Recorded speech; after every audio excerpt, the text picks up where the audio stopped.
नमस्कार, आप देख रहे हैं समाचार 24 प्लस और मैं हूं आपका दोस्त और होस्ट हनी सहगल। इस वक्त मैं मौजूद हूं श्री निवासपुरी में और आपको एक ऐसी शख्सियत से मिलवाने जा रहा हूं, श्रीमती आरती जुनेजा जी से, जो कि 22 साल एक अच्छी जगह नौकरी करने के बाद उन्होंने अपना पूरा का पूरा जीवन समाज सेवा में व्यर्थ कर दिया। और अगर मैं बात करूँ कई पुरस्कारों की, तो इनको बहुत ज़्यादा पुरस्कारों से नवाजा जा चुका है। अगर मैं बात करूँ गरीबों की शादी, क्षेत्र के अंदर कोई भी समस्याएँ हो, पानी की हो, नाली की हो, सीवर की हो, अगर मैं बात करूँ किसी के घर में कोई सुख हो या दुख हो, विधायक और नेता बाद में पहुंचेंगे, उनसे पहले अगर पहुंचती है तो वो है आरती जुनेजा जी। श्री निवासपुरी में एक ऐसी बहुत बड़ा समाज सेवा में इनका नाम है। और अगर गली गली का बच्चा आरती जुनेजा को बहुत ही बेहतरीन तरीके से जानता है। आरती जी, बहुत बहुत स्वागत। नमस्कार, मैं आरती जुनेजा वार्ड 174 से मैं आपकी बहन और बेटी बोल रही हूँ। और आप सभी लोगों के सहयोग से आज यहाँ तक मैं पहुँच पाई हूँ। बिना आप सब लोगों के सहयोग से शायद मैं यहाँ तक नहीं पहुँचती। और जो सोशल वर्क है, समाज सेवा, ये मेरी बचपन से ही मतलब मेरे फादर की तरफ से प्रेरणा का स्रोत था कि मतलब मैं आगे उसी तरह से बढ़ती चली जाऊँ। और समाज सेवा मेरे दिल में रमा हुआ है, जो कि निकलना बहुत ही मुश्किल है। मरते दम तक ये समाज सेवा रहेगी। और जो जुनून है कि मुझे ये कार्य करने हैं अपने देश के प्रति, अपने जितना भी मेरे परिवार हैं, जो क्लस्टर एरिया में मेरा परिवार है, मेरे ब्लॉक्स में मेरा परिवार है, मेरे 174 वार्ड श्री निवासपुरी में जितना मेरा परिवार है, मैं उन सब के लिए 24 घंटे अवेल हूँ। कभी भी किसी भी टाइम उनको ज़रूरत होती है वो मुझे कॉल भी करते हैं, अपनी पर्सनल चीज़ें, अपनी पर्सनल बातें भी शेयर करते हैं। उनके दुख सुख के लिए हमेशा मैं तैयार रहती हूँ और रहूँगी। जुनेजा जी, एक बात बताइए कि ये बेटी का जो प्यार आपको मिला है, पूरे क्षेत्रवासियों ने एक बेटी माना है, एक देश की बेटी भी आप हो, इस भारत देश की नागरिक आप हो, लगातार लोगों के बीच में जब जाते हो, लोग अपनी समस्या उजागर करते हैं आपके सामने, तो जुनेजा जी कैसा लगता है?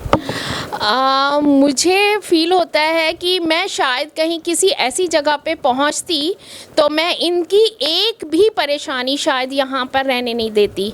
और मेरा मन करता है कि मैं अभी इनकी परेशानियों को सॉर्ट करूँ। बट अभी उस गॉड की तरफ से कह लो या बाय पॉलिटिकली अभी देख लो, तो अभी मैं शायद उस लेवल तक पहुँचने में अभी मुझे टाइम है। बट जब मैं पहुँचूँगी तो शायद मैं, जो मेरा वार्ड तो क्या, मेरे जितने देश के लोग होंगे, जो मेरा परिवार है पूरे देश का, मैं उन सब की भी प्रॉब्लम्स को सॉर्ट करूंगी। और कोशिश यही रहेगी कि कभी भी किसी को भी किसी तरह की कोई प्रॉब्लम्स ना रहे। पूरी दिल्ली में अभी बाढ़ आई थी और पूरी दिल्ली की अर्थव्यवस्था बहुत ज़्यादा बिगड़ गई। मुख्यमंत्री जी ने बहुत ज़्यादा अपना योगदान दिया, लगातार जगह जगह जाकर उन्होंने निरीक्षण किया, जगह जगह पानी की अवेलेबिलिटी करवाई, सप्लाई करवाई। इस क्षेत्र के अंदर आपने ऐसा क्या किया बाढ़ पीड़ित लोगों के लिए? क्योंकि कई लोग यहाँ के हैं जिनका घर गांव में है। हिमाचल में बहुत नुकसान हुआ, मनाली साइड बहुत नुकसान हुआ, अगर मैं देखूँ तो दिल्ली का लाल किला तक डूब गया। एग्जैक्टली आप बिल्कुल सही कह रहे हैं। दिल्ली का लाल किला तो क्या, हमारे आसपास के जो भी यमुना के आसपास के जो परिवार थे वो बहुत सारे अपनों से बिछड़ गए और कितनी सारी प्रॉब्लम्स का उनको सामना करना पड़ा। अरविंद केजरीवाल जी ने हर किसी जो भी उनके साथ के स्कूल के थे दिल्ली गवर्नमेंट के, उनमें वहाँ पे रहने का, खाने का, पीने का उनका अरेंज करा। और हम लोगों को जहाँ जहाँ उनको ज़रूरत हुई, हम लोग वहाँ पे जाके उनको कपड़ों का योगदान, खाने का योगदान, फूड का योगदान, उनके रहन सहन में पानी, जो कि बहुत ज़्यादा ज़रूरी चीज़ थी, और वहाँ तक हम लोगों ने पहुँचाया। आपने क्या किया? वहाँ पहुँचाया, सभी इन लोगों की मदद करी जिनको भी कपड़ों की ज़रूरत थी या फूडिंग की ज़रूरत थी। हम वहाँ पर गए और उन लोगों की हेल्प करी। एक समाज सेविका के नाते अगर मैं बात करूँ और अगर मैं आंकड़े चेक करूँ पिछले कुछ महीनों के अपोजिशन पार्टीज़ की भी मैं बात करूँ या बहुत सारे समाज सेवक है, गोविंदपुरी कालका जी, इस वक्त पूरी अस्त व्यस्त है, वहाँ पे पानी की समस्या बहुत बढ़ती जा रही है। मैं किसी भी नेता का, किसी भी पार्टी का नाम नहीं लेना चाहूँगा, लेकिन अगर आप अपने आप को समाज सेविका कहती हैं तो एक समाज सेवा के नाते लोगों की पानी की समस्या आपने कितने तरीके से सॉल्व करी? या आपने विधायक को या निगम पार्षद को लेटर लिखा कि लोग बहुत परेशान हैं, लगातार परेशान होते जा रहे हैं, पीने का पानी नहीं है, लोग पानी खरीद के, वैसे ही पानी की कमी है, पानी खरीद के लोग नहा रहे हैं, कपड़े धो रहे हैं, बर्तन धो रहे हैं, जो एक मिडिल क्लास फैमिली के लिए बहुत ज़्यादा मुश्किल है। बिल्कुल आपने सही कहा भाई कि बिना जल ही जीवन है, बिना जल के ज़िंदगी जो है वो असंभव है। That's a very difficult to survive for the life. But उसके लिए जिन जिन लोगों को जहाँ जहाँ पे प्रॉब्लम्स थी पानी के लिए, मोस्ट प्रॉब्ली उनके लेटर लिखवाए।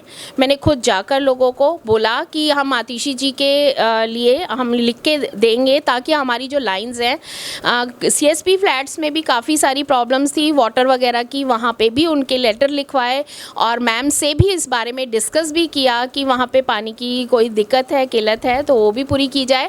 जी ब्लॉक में हमारे ईस्ट ऑफ कैलाश में काफ़ी सारी समस्या, कुछ 4-5 जो हाउसेस हैं उनमें बहुत ज़्यादा किल्लतों का सामना करना पड़ रहा है, तो वो उसके लिए भी मैं लेटर लिखवाने जा रही हूँ ताकि हमारी ये समस्या जल्द से जल्द दूर हो। और मैं तो चाहती हूँ कि जो आप ये पानी का अगर इस तरीके से ये बढ़ता चला जाएगा तो हमारे परिवारों में काफ़ी सारी परेशानियों का सामना करना पड़ भी रहा है और पड़ेगा भी। तो उसको सॉर्ट करने के लिए एक तो मैं ये भी कहूँगी कि हम जो वाटर है बहुत ज़्यादा हम वाटर का गलत यूटिलाइज़ करते हैं। जैसे कार धो रहे हैं तो पाइप लगा दिया यहाँ पे कई लोगों का, और एक जगह पे पानी की समस्या है, एक जगह पे आप कारें धो रहे हैं, तो आप उसमें थोड़ा सा स्टोर कर सकते हैं, उस पानी को सेव कर सकते हैं। अपने आसपास में जहाँ पे भी किल्लत है आप एक दूसरे का सहयोग कर सकते हैं, साथ दे सकते हैं। अपनी काम वाली बाई को बोल सकते हैं कि एटलीस्ट पानी का तल उतना खोले जितना उसको वाटर उसको धोने की ज़रूरत है, या एक बाल्टी में पानी स्टोर कर ले और उससे बर्तन धोए, ताकि वो जो वेस्टेज पानी है वो ना हो।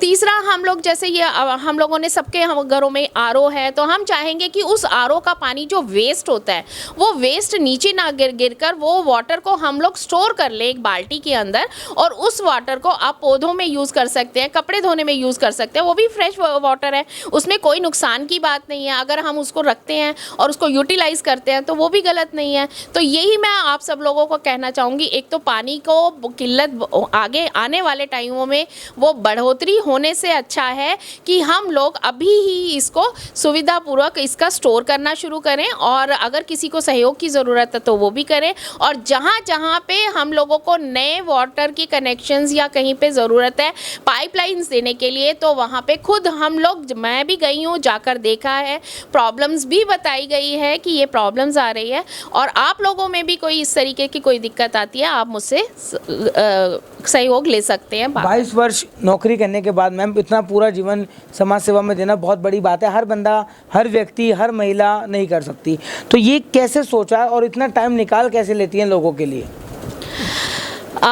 बेटा जब छोटा था तो काफ़ी कुछ सोचना पड़ता था। जब 22 ईयर्स में I have to worked limited concern, it's a South Ex area, और एक ही कंपनी में मैंने इतने साल बिताए। वहाँ पर भी देखा, मेरे मालिक भी बहुत अच्छे थे, ऑनर जो थे वो भी मैं देखती थी कि काफ़ी हेल्प करते थे। और ये सब चीज़ें मैंने बचपन से अपने माँ बाप से सीखी। मेरे फादर थे, वो अपने लिए नहीं करते थे, वो अपने भाइयों के लिए, अपने अड़ोस पड़ोस के लिए करते थे। और कभी भी किसी को भी किसी तरीके की कोई समस्या होती थी बिल्कुल क्लियर बताते थे कि मेरे, आज भी लोग याद करते हैं, मेरे फादर ने लोगों को प्रॉपर्टी लेकर दी हुई है, जिसका कोई पैसा नहीं लिया, जिसका कोई उन्होंने कोई वो एफर्ट्स नहीं किए। 84 के दंगे जो हुए इंदिरा गांधी हत्याकांड में, जितना मेरे फादर ने सपोर्ट किया, प्रकाश मोहल्ला में हमारा स्टेइंग था, तो वहाँ पे हम लोगों ने देखा कि हमारे फादर लोगों की लाशों से चलते हुए लोगों को लेकर आए, लोगों के रिश्तेदारों से मिलाया, पूरे ब्लॉक के लोग, उनका गोल्ड, उनका पैसा, सब कुछ हमारे घर में, हमारी 5 मंजिला बिल्डिंग थी जिसमें कि वो ब्लॉक रहता था, वहीं पर खाना पीना सारे टाइम टू टाइम, सबने अपना टाइम फिक्स किया हुआ था। जितने भी सरदार या सिख फैमिली थे, जो वो हमारी खुद की फैमिली थी, क्योंकि हम उन्हीं के बीच में उठे बैठे। मैंने खुद देखा, मेरे फादर ने वहाँ पे खाने के भंडार लगा दिए कि किसी को भी विदाउट खाना कोई भी सर्वाइव नहीं करेगा। तो ये सब चीज़ें जो हैं मैंने अपने फादर से सीखी। मेरे फादर ने अपने आप का त्याग देकर अपने भाइयों को पढ़ाया, एक को कर्नल बनाया, चाचा जो है, जो आज शायद वो जानता भी नहीं होगा कि मेरे फादर ने क्या त्याग दिया। मेरे फादर ने अपनी तरफ से प्रॉपर्टी ना लेके टैक्स के लिए अपने भाइयों को प्रमोट किया ताकि उनके भाई आगे बढ़ सके। बट बस गलती मेरे फादर की ये रह गई कि मैंने ये देखा कि उन्होंने अपने बच्चों के लिए नहीं सोचा, कि उनको ये लगता था कि उनके ब्रदर हमेशा ऑलवेज अब मेरे बच्चों का ध्यान रखेंगे, जैसे मैंने इनका बच्चों की तरह ध्यान रखा है। अपने दादा के कुल को मैंने अगर उनको आगे बढ़ाने की कोशिश करी तो ये मेरे बच्चों को करेंगे। बट ऐसा आज की डेट में कुछ नहीं है, बहुत अब तो कलयुग आ चुका है, ऐसा कुछ नहीं। तो मैंने तो बचपन से देखा कि मेरे फादर ने, मेरे प्रेरणा स्रोत मेरे फादर हैं। फिर उसके बाद मेरी मॉम ने हमें सिखाया जीवन में कि ज़िंदगी को किस तरह से सरवाइव करना है, कैसे आगे बढ़ना है।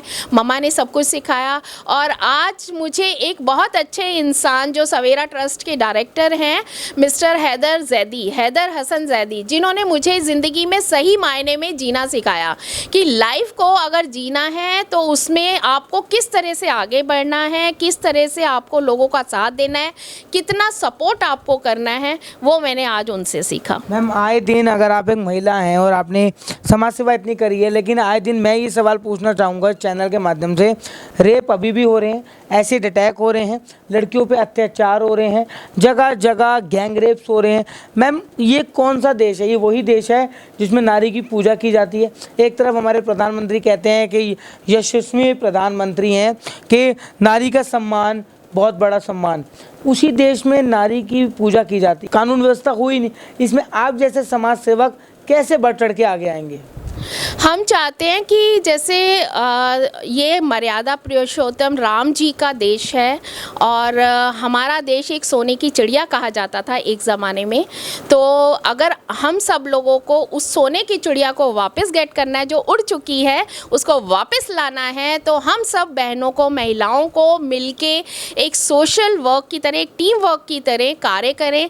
हमें भी मतलब जैसे सारे ताइक्वांडो हैं, ब्लैक बेल्ट जैसे इस तरीके के कितने सारे केसेस ऐसे हैं जो हमें सिखाया जाए। और मैं आपको सच बताऊं, मुझे ईस्ट ऑफ कैलाश से पुलिस थाने से भी मैसेज था कि मैं उनके साथ जुड़ूं और मैं उनकी जो काफ़ी सारी उन्होंने हमें चीज़ें सिखाई कि किस तरह से आप अपने आप को अंधेरे में जा रही हैं तो सेफ कैसे रख सकती हैं। तो मैं चाहती हूँ कि जैसे हमने ऐसे पूरे इलाकों में, पूरे थाने के उसमें भी अगर हम लोग इतना सबको सपोर्ट करें कि महिलाओं को एक टाइम पीरियड्स दें कि वो आकर वहाँ पर थोड़ी ट्रेनिंग पर्पस ले सकती हैं ताकि उनको अपने आप को सेफ कैसे करना है। और सोशल में हम एक आयोग, मतलब मैं तो बहुत पक्की जुनून है मेरे में, मैं चाहती हूँ कि मैं एक दिन ऐसा कुछ बन के दिखाऊं कि एक भी महिला का यहाँ पर गैंगरेप, क्या ऐसे बलात्कार जैसे केस नहीं होने चाहिए जिनको मिलने में कितने सालों साल हमें कोर्ट कचहरियों में चक्कर काटने पड़ते हैं, जबकि हमें उसका कोई सॉल्यूशन, कोई हल, कहीं कोई कुछ नज़र नहीं आता। तो उसके लिए सबसे पहले तो हम महिलाओं को अलर्ट होना पड़ेगा और महिलाओं को एक दूसरे का साथ और सपोर्ट, विदाउट ईर्ष्या करने से अच्छा है, किसी की चुगली करने से अच्छा है कि हम सब एक साथ मिलके एक आयोग के रूप में, एक संगठित के रूप में कार्य करें और अपने देश का नाम ऊंचा करें। मैम, बहुत सारे पुरस्कारों से आपको नवाजा जा चुका है, लेकिन 27 अगस्त को देश की राजधानी दिल्ली के अंदर Rajdhani Gaurav awards HV media private limited के द्वारा आपको best social activist 2023 of south Delhi नवाजा जा रहा है, जो कि श्रीमती सुधा चंद्रन जी आपको अवार्ड सम्मान देंगी। कैसा लग रहा है मैम? एक अलग ही फीलिंग होगी कि इतने बड़े 5 स्टार होटल के अंदर बेस्ट सोशल एक्टिविस्ट का सम्मान आपको मिल रहा है। सीरियसली मेरे पास इसको कहने के लिए वर्ड्स नहीं है। एचवी मीडिया बहुत अच्छा और नेक कार्य कर रही है। मैं कितने सालों से इनको देखते हुए आ रही हूँ, ये इनका 4th सेशन है। और सबसे बड़े गौरव की बात है कि सुधा चंद्रन जी से मुझे जो अवार्ड मिलने का और उनसे मिलने का मौका मिला, वो एचवी मीडिया गौरव भाई, विकास भाई, हनी भाई से, इनकी वजह से ही मुझे उनको मौका मिला, जिनकी बदौलत मैं वहाँ जाकर और स्टेज पे खड़ी होंगी। और मेरे लिए it's a very proud moment कि मैं इस अवार्ड के लिए आप लोगों ने मुझे चुना और आप लोगों को दिखाई दिया मेरा सोशल का वर्क और इतना सामाजिक कार्य जो करते हुए आपको दिखाई दिया, उसके लिए मैं बहुत बहुत राजधानी और आशीर्वाद आप सभी लोगों की तहे दिल से आभारी हूँ। मैं जितना आप दोनों का शुक्रिया अदा करूँ, विकास भाई का और हनी भाई का, उतना ही मेरे लिए कम है। मेरे पास वर्ड्स नहीं है आपको शुक्रिया अदा करने के लिए। Thank you so much. जो भी आज आप मुझे देने जा रहे हैं वो विदाउट आप लोगों की जितनी काबिलियत की तारीफ़ की जाए उतनी कम है, क्योंकि आज हम देख रहे हैं एचवी मीडिया का नाम ऊंचाइयों तक है। और मेरे परिवार की तरफ से मैं सच में दुआएं और शुभकामनाएं दूंगी कि आप और ऊंचाइयों को छुएं और सितारे आपके साथ ज़मीन पर आए और लोग कहें कि सच में एचवी मीडिया ग्रेट। तो मैं चाहती हूं कि आप हमें चमकाया, आपने हमें चमकाया। मैं चाहती हूं आप ऊपर सितारों की तरह चमकें और खूब आगे बढ़े मेरे भाई। मैं आपके लिए दुआ करूँगी।